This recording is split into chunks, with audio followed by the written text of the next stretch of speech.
നമസ്കാരം. ഭാരത് ലൈവിലേക്ക് സ്വാഗതം. നമസ്കാരം സാർ. നമസ്കാരം സാർ. നമ്മുടെ ഈ ശബരിമല സ്വർണ്ണ പാളി വിവാദം കൊടുമ്പിരിക്കൊണ്ടിരിക്കുകയാണ്.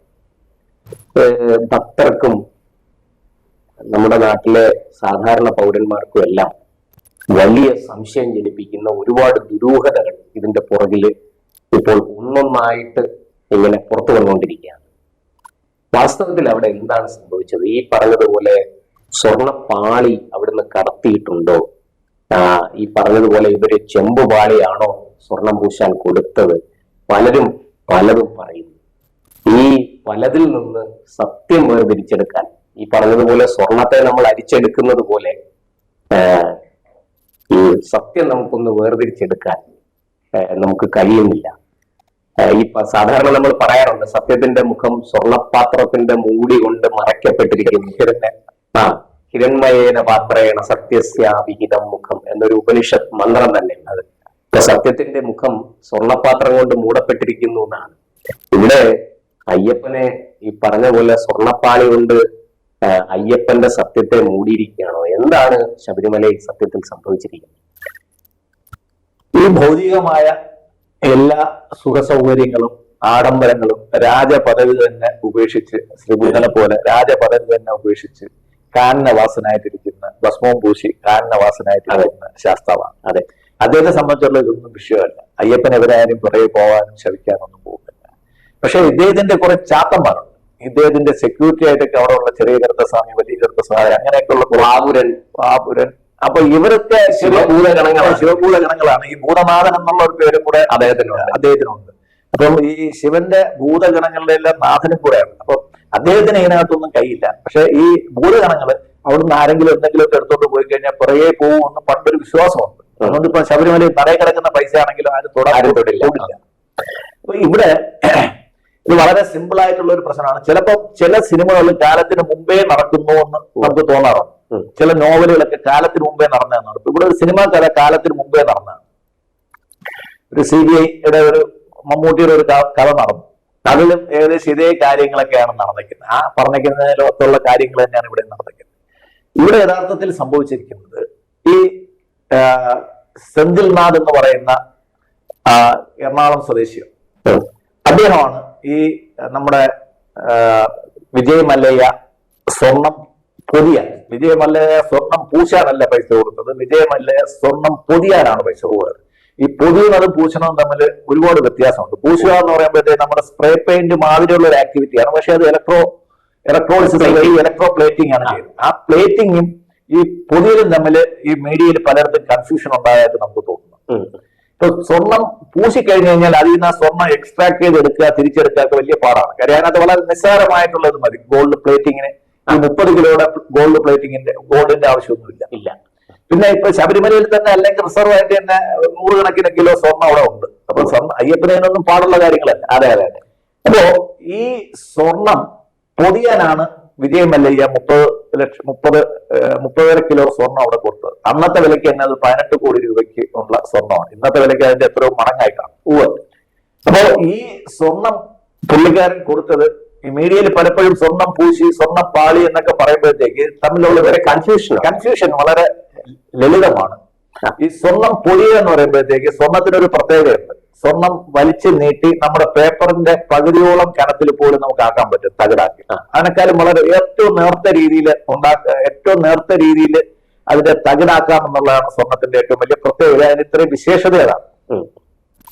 അപ്പൊ ഈ സ്വർണം പൊതിയാനാണ് വിജയ് മല്ലയ്യ ഇത്രയും സ്വർണം പണം കൊടുത്തേൽപ്പിച്ചത്. സെന്തിൽനാഥിനെ അല്ല, ഇദ്ദേഹം നേരിട്ടാണ് കൊടുത്തത്. അതിന്റെ എക്സ്പെർട്ടുകളാണ് ചെയ്തത്. ചെയ്തതിന് ശേഷം ഇദ്ദേഹം നേരിട്ട് വരുന്നതിന് പകരം ഈ സെന്തിൽനാഥിനെ പരിശോധിച്ച് റിപ്പോർട്ട് കൊടുക്കാൻ വേണ്ടി ഏൽപ്പിക്കുകയും അദ്ദേഹം റിപ്പോർട്ട് കൊടുത്തതനുസരിച്ചിട്ട് വിജയ് മല്ലയ്യ വന്ന് ഈ ക്ഷേത്ര ദർശനം നടത്തുമ്പോൾ കൂടെ സെന്തിൽനാഥ്. അപ്പൊ 98 ഇത് 99. അപ്പോ അത് കഴിഞ്ഞിട്ട് പിന്നെ വിജയ് മല്ലയ്ക്കുണ്ടായ അബദ്ധങ്ങളൊക്കെ നമുക്കറിയാലോ. വിജയ് മല്ലയുടെ ഡൗൺഫാളിലോട്ട് പോയി. എന്തായാലും അതൊരു ഭക്തി കൊണ്ട് കൊടുത്തതാണെന്ന് എനിക്ക് തോന്നുന്നില്ല. അത് എനിക്ക് തോന്നുന്ന കുറച്ചൊക്കെ ടാക്സ് വെട്ടിപ്പും കുറെ കാര്യങ്ങളൊക്കെ ഉണ്ടായിട്ടുണ്ടാവും. ഡിസ്റ്റലറി അല്ല, അപ്പൊ അതിനകത്ത് ഒരുപാട് ബിസിനസ് ഉണ്ടാവും. പുള്ളിക്കാരന്റെ കിങ്ഫിഷർ എയർലൈൻസ് തകർന്നു. ഒരു കാലത്തെ ഒരു ബ്ലൂ ചിപ്പ് കമ്പനിയായിരുന്നു കിങ് ഫിഷർ എയർലൈൻസ്. അതൊക്കെ തകർന്നു, നാശത്തിലോട്ട് പോയി. നമ്മുടെ ആ ഇപ്പൊ നാടും വിട്ട് ഇദ്ദേഹത്തിന്റെ UB ഗ്രൂപ്പ് എന്നുള്ള കമ്പനിയിൽ പോയി കഴിഞ്ഞു. അപ്പോ അങ്ങനെ ഒരു ട്രാജഡി പുള്ളിക്കാരനുണ്ടായി. അപ്പോ അവർ വിചാരിച്ചു ഈ വിജയ് മല്യയെ ഇന്ത്യക്ക് വെളിയിൽ പോയല്ലോ, ട്രാജഡിയൊക്കെ ആയല്ലോ, ഇനിയിപ്പോ ആരും അന്വേഷിച്ച് വരത്തില്ല, ഇതിനെ പറ്റിയിട്ടൊന്നും അന്വേഷിക്കത്തില്ല, നാഥനില്ലാതെ കിടക്കുകയാണെന്ന് വിചാരിച്ചിട്ട് ഈ പാളി പൊതിഞ്ഞ ഈ ദ്വാരപാലക വിഗ്രഹങ്ങളുടെ ചെമ്പുപാളി, വിഗ്രഹമല്ല അതിന്റെ ചെമ്പുപാളി അതിനകത്ത് നിറം മങ്ങിയെന്നും പറഞ്ഞുകൊണ്ട്, സ്വർണം പൊതിഞ്ഞാണ്, നിറം മങ്ങിയെങ്കിൽ അത് പോളിഷ് ചെയ്താൽ മതിയായിരുന്നു. അതിന് പകരം ഇവര് കരി എന്തെങ്കിലുമൊക്കെ വാരി തേച്ചാണ്. ഈ ശാന്തിക്കാരെല്ലാം കൂടെ ചേർന്നുള്ള ഒരു പരിപാടിയാണ് അതിനകത്ത്. കരി എന്തെങ്കിലും നേരെ തന്നെ നിറം മങ്ങി. അതുകൊണ്ട് അത് നിറം മങ്ങിയത് വാറണ്ടി ഉണ്ട്. നിറം മങ്ങാൻ പാടില്ല. സ്വർണം എന്ന് പറയുന്നതിന് വാറണ്ടി ഉള്ള സാധനം. അതെ, നിറം മങ്ങില്ല. നിറം മങ്ങിയാലും അത് പോളിഷ് ചെയ്ത് കഴിഞ്ഞാൽ വീണ്ടും അതേ പഴയോടെ തിരിച്ചു വരേണ്ടതാണ്. അപ്പൊ ഇതേക്ക് ഇത് പറഞ്ഞു ഇതിന്റെ ഭംഗി കുറഞ്ഞു, അതുകൊണ്ട് ഇതിന്റെ സ്വർണം പൂശണമെന്നും പറഞ്ഞുകൊണ്ടാണ് ഈ ഉണ്ണികൃഷ്ണൻ എന്ന് പറയുന്ന പോറ്റിയെ ഇത് ഏൽപ്പിക്കും. ഇദ്ദേഹം എടുത്തോണ്ട് പോകുമ്പോൾ 42 ചില്ലുവാന കിലോ വെയിറ്റ് ഉണ്ടായിരുന്നു. അത് നോക്കിയിട്ടാണ് എടുത്തോണ്ട് പോയത്. അപ്പൊ നമ്മൾ മനസ്സിലാക്കണം, ഈ 38.5 കിലോ സ്വർണം, 38 കിലോ ചെമ്പും ഈ 3.5 കിലോ സ്വർണവും ചേർത്തിട്ടാണ് 42 കിലോ സാധനം ഈ പോറ്റി ഇവിടുന്ന് കൊണ്ടുപോകുന്നത്. അദ്ദേഹം അത് തിരിച്ച് ചെന്നൈയിൽ കൊടുത്ത് സ്വർണം പൂശി തിരിച്ചു കൊണ്ടുവന്നപ്പോഴത്തേക്ക് 38.5 കിലോയേ ഉള്ളൂ. ഇതാണ് കോടതി ചോദിച്ച ഒരു കാര്യം, ഈ 3.5 കിലോ സ്വർണം എവിടെ പോയി? 3.5-4 കിലോ സ്വർണം എവിടെ പോയി? നമ്മൾ പറയുന്ന അളവുകൾ എക്സാക്ട് ഒന്നുമല്ല, അവർ ഗ്രാമിലൊക്കെ തൂക്കി നോക്കുമ്പോൾ ഒരുപാട് വ്യത്യാസം വരും. ഈ 38.5 കിലോ വരുന്ന ചെമ്പുപാളി, അതില് 4 കിലോയോളം പൊതിഞ്ഞ സ്വർണവും കൊണ്ടാണ് ഇത് തൂക്കി നോക്കിയിട്ട് ദേവസ്വത്തിൽ നിന്ന് കൊണ്ടുപോയിരിക്കുന്നത്. അപ്പോ ഈ കൊണ്ടുപോയ വിദ്വാൻ ആയിരിക്കാം, നമുക്ക് ഇതിന്റെ ഈ കുറ്റാന്വേഷണം കണ്ടുപിടിക്കേണ്ട കാര്യമാണ്, നമുക്ക് ഊഹങ്ങളിലോട്ട് പോകാൻ പറ്റും. അപ്പോ ഇതിലെ ചെമ്പ് തൂക്കി, അതിലെ സ്വർണം മാറ്റിയിട്ട് ചെമ്പ് തൂക്കി നോക്കിയപ്പോ 39 അല്ലെങ്കിൽ 38 കിലോ ചെമ്പുണ്ട്. അതേ അളവില് പുതിയ സാധനം ചെയ്തിരിക്കാനാണ് സാധ്യത. അത് ചെയ്ത് വീണ്ടും അതിനകത്ത് സ്വർണം പെയിന്റ് ചെയ്തിരിക്കാം, അതായത് സ്പ്രേ പെയിന്റ് ചെയ്തിരിക്കാം, അല്ലെങ്കിൽ സ്വർണം പൂശി, ഗോൾഡ് പ്ലേറ്റിംഗ് എന്ന് പൂശിയിരിക്കാം. അത് ഇലക്ട്രോളിസിസ് പ്രോസസ് ആണ്. ആ പൂശിയിരിക്കാം. പൂശുമ്പോഴത്തേക്ക് ഈ ചെമ്പിന്റെ അതേ വെയിറ്റ് തന്നെയാണ് അവിടെ കാണും. അതാണ് ഇതില് വന്ന ഈ 4 കിലോയുടെ വ്യത്യാസം. 4 കിലോ സ്വർണം അവിടെ പോയി. അത് ഈ സർക്കാരിന്റെ കാലത്ത് ഈ സ്വർണം എവിടുന്ന് പോയി കഴിഞ്ഞാൽ ആരെങ്കിലും കയ്യിൽ പൊട്ടിപ്പോവും. അങ്ങനെ ഒരു ചെറിയൊരു അസുഖമുണ്ട്. ഈ ഒരു 10 വർഷം കൊണ്ട് കാണുന്ന ഒരു അസുഖമാണ്. അതെ. അപ്പൊ അന്ന് ഈ സ്വർണ്ണപ്പാളി അഴിച്ച് ഈ പോറ്റി ഏൽപ്പിക്കുമ്പോഴത്തേക്ക് അന്നത്തെ ദേവസ്വം മന്ത്രി കടകംപള്ളി സുരേന്ദ്രനാണ്, പത്മകുമാറാണ് അന്ന് ദേവസ്വം പ്രസിഡന്റ്. അദ്ദേഹത്തെ ദേവസ്വം പ്രസിഡന്റ് സ്ഥാനത്ത് നിന്നൊക്കെ മാറ്റി പുതിയ ആളെ കൊണ്ടുവന്നവര്.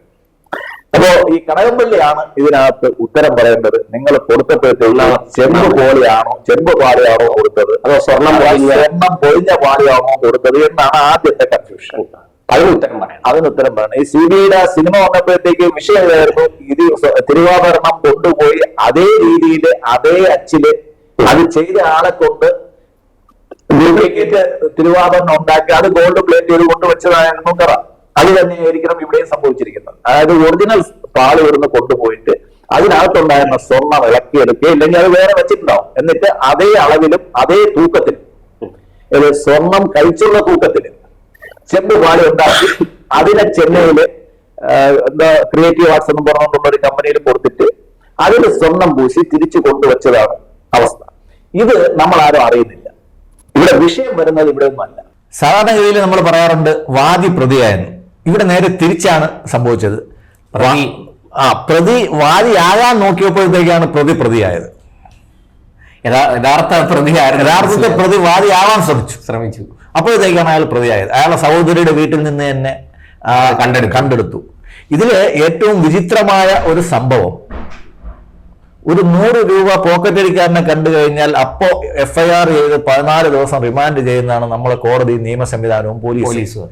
ഒന്നും വേണ്ട, രാഹുൽ മാങ്കൂട്ടം എവിടെയൊക്കെ ഗർഭം ഉണ്ടാക്കിയെന്ന് അന്വേഷിക്കാൻ വേണ്ടിയിട്ട് ബാംഗ്ലൂർ മുഴുവൻ തെരഞ്ഞു നടന്നതാണ് നമ്മുടെ ക്രൈംബ്രാഞ്ച് നേരിട്ട്. ഈ ഒരു കേസിൽ ഇന്ന് വരെ ഒരു FIR ഇടുകയോ കുറ്റവാളി ആരെന്ന് പറയുകയോ ഒരാളെ അറസ്റ്റ് ചെയ്യുകയോ മൊഴിയെടുക്കുന്നത്. എന്തിനാ മൊഴിയെടുക്കുന്നത്? ഈ 3 കിലോ സ്വർണം അളവിൽ കുറഞ്ഞ കാര്യം മനസ്സിലായി. ക്ഷേത്രത്തിനകത്ത് സ്ട്രോങ് റൂമിൽ കൊടുക്കാൻ വെച്ചിരുന്ന പീഠം അദ്ദേഹത്തിന്റെ സഹോദരിയുടെ വീട്ടിൽ നിന്ന് കണ്ടെടുത്തു. അത് തൊണ്ടിയല്ലേ? ആ തൊണ്ടി കോടതിയിൽ ഹാജരാക്കിയിട്ട് പ്രതി ഹാജരാക്കുന്നതിന് വേറെ ഇവര് എന്താ കളിക്കുന്നേ? വളരെ കൃത്യമായിട്ട് ഒരു വലിയ ആസൂത്രണം ഇതിന്റെ പുറകിലുണ്ട്. അതെ, ഇതൊരു ചെറിയ കാര്യമല്ല. ഇത് വളരെ കേരളം ഞെട്ടുന്ന ഒരു രീതിയിലോട്ട് പോകുന്നു. ഇതിനകത്ത് 1, 2, 4, 5 പേര് ചേർന്ന് ഇത് ചെയ്യാൻ പറ്റത്തില്ല. ദേവസ്വം ബോർഡിന്റെ മെമ്പേഴ്സ് എല്ലാവരും ഉണ്ട്. ഈ സാധനം ഇയാൾക്ക് കൊടുത്തയച്ച മഹസറിൽ 12 പേരാണ് ഒപ്പിട്ടേക്കുന്നത്. തിരുവാഭരണം കമ്മീഷണർ ഇല്ലാതെ തിരുവാഭരണം കമ്മീഷണർ ഇതിനകത്ത് ഒപ്പിട്ടിട്ടില്ല. ബാക്കി 12, 13 പേര് ചേർന്നാണ് ഒപ്പിട്ട് കൊടുത്തേക്കുന്നത്. അപ്പൊ ഇവരെല്ലാവരുമാണ് ഇത് ചെമ്പാണെന്ന് പറഞ്ഞു കൊടുത്തേക്കുന്നത്. ഇത് ചെമ്പല്ലായിരുന്നു, സ്വർണം പൊതിഞ്ഞ ചെമ്പായിരുന്നു. അതിലെ സ്വർണ്ണ പാളി എവിടെ എന്നുള്ളതാണ് നമുക്ക് പ്രശ്നം. അല്ലാതെ പീഠം, ഈ 3 പവന്റെ പീഠം എവിടെ എന്നുള്ളതല്ല വിഷയം. 3 കിലോ സ്വർണ്ണ പാളി എവിടെ എന്നുള്ളതാണ് പ്രശ്നം. നമുക്ക് അറിയേണ്ടത് അതാണ്. അതെ, അതിനെ പറ്റിയിട്ട് ആരും അന്വേഷിക്കുന്നുമില്ല. അപ്പോ ഈ അവിടേക്കാണ് ഒരു അന്വേഷണം. 2 ചെവിയിലും ചെമ്പരത്തി പൂ വെച്ചിട്ട് ഒരാൾ പറയാണ് 30 വർഷത്തെ കാര്യം ഹൈക്കോടതി അന്വേഷിക്കണമെന്ന്. ഈ പൊട്ടൻ പണ്ട് കോൺഗ്രസിൽ ഇരുന്ന ആളാണ്. ഇപ്പൊ പറയാണ് ഹൈക്കോടതി അന്വേഷിക്കണമെന്ന്. എന്റെ കയ്യിലുള്ള ഒരു സാധനം മോഷണം പോയാൽ അല്ലെങ്കിൽ കാണാതെ പോയാൽ ഞാൻ ചെയ്യേണ്ടത് അടുത്ത പോലീസ് സ്റ്റേഷനിൽ വിവരം അറിയിക്കാം, പരാതി കൊടുക്കണം. അയാൾ ഇത് എന്തുകൊണ്ട് ചെയ്യുന്നില്ല? ശബരിമലയിൽ ഒരു പോലീസ് സ്റ്റേഷൻ ഇല്ലേ? പോലീസ് ഹെഡ് പോസ്റ്റ് ഉണ്ട്. ഹെഡ് പോസ്റ്റ് ഉണ്ട്. അയാൾ കൊടുക്കേണ്ടത് അടുത്ത പോലീസ് സ്റ്റേഷനിൽ പരാതി കൊടുക്കും. അല്ലാതെ ഹൈക്കോടതിയുടെ ജോലി നേരിട്ട് കേസ് അന്വേഷിക്കലല്ല. ഈ കേരളത്തിലെ തന്നെ ദേവസ്വം ബോർഡിന്റെ അഡ്മിനിസ്ട്രേഷൻ ശരിയായി പോകാത്തത് കൊണ്ടാണ് കോടതി നേരിട്ട് ദേവസ്വം ബെഞ്ച് രൂപീകരിച്ച് സ്പെഷ്യൽ കമ്മീഷനെയും വെച്ച്, അതായത് കോടതിയുടെ ചെലവിലാണ് അയ്യപ്പന്റെ കാര്യങ്ങൾ നോക്കുന്നത്. അതായത് ഇവിടുത്തെ സർക്കാരിനോ പോലീസിനോ അഡ്മിനിസ്ട്രേഷനോ ഹൈക്കോടതിക്ക് വിശ്വാസമില്ല. ഇത് വളരെ കൃത്യമാണ്. ഇനിയും ഇന്നോ നാളെയോ സംഭവിക്കാൻ പോകുന്നത് കോടതി ആവശ്യപ്പെടും എഫ്ഐആർ ഇടാൻ. അപ്പോഴേ ഇവർ എഫ്ഐആർ ഇടും. അതുവരെ കോടതി ഒരു CBI അന്വേഷണം നിശ്ചയില്ല. കോടതിക്ക് നേരിട്ടൊരു CBI അന്വേഷണം നിശ്ചയിക്കാൻ അങ്ങനെ പറ്റില്ല. അപ്പോ കോടതി ഒരു സ്പെഷ്യൽ ഇൻവെസ്റ്റിഗേഷൻ ടീമിനെ വെക്കുകയാണെങ്കിൽ, അതിപ്പോ നമ്മുടെ ചെന്നൈയിൽ ചെയ്തായിരുന്നു. ചെന്നൈയിൽ വിജയിയുടെ ഒരു റാലിയിൽ പെട്ടവര് ആ കേസ് അന്വേഷിക്കാൻ വേണ്ടി കോടതി നേരിട്ട് ഇടപെട്ടിട്ട് ഒരു കമ്മീഷൻ നിയമിച്ചു. അല്ല, അതിനു മുമ്പ് അവിടെ ഒരു പെൺകുട്ടി റേപ്പിന് ആയപ്പോഴും ഇതുപോലെ സ്പെഷ്യൽ ടീമിനെ വെച്ചു. അല്ലെങ്കിൽ എഫ്ഐആർ ഇട്ടതിന് ശേഷം കോടതിക്ക് തന്നെ തോന്നാം. കാര്യം ഇതിനകത്ത് പെറ്റീഷണർ കോടതി തന്നെയാണ്.